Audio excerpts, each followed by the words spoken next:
ఈ రోజు నువ్వు నిజమైన ముసల్మాన్ అయ్యావు ఖయ్యూం. ఖురాన్ కూడా ప్రపంచ శాంతినే కోరుకుంది.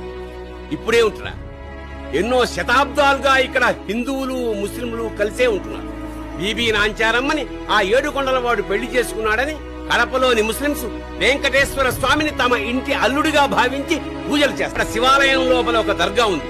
శివభక్తుల్ని ముస్లిం మత పెద్దలు ఆశీర్వదించే అపూర్వ దృశ్యం మనం అక్కడ క్రీదిని వీక్షించిన అదే చార్మినార్ లక్ష్మీ పూజ చేసి దీపావళి కాంతుల్లో వెలిగిపోతుంది. అంతెందుకురా, 41 రోజులు నిష్టగా మాల వేసుకునే అయ్యప్ప స్వామి భక్తులు ముందుగా వెళ్లేది బావర్ స్వామి మసీదు.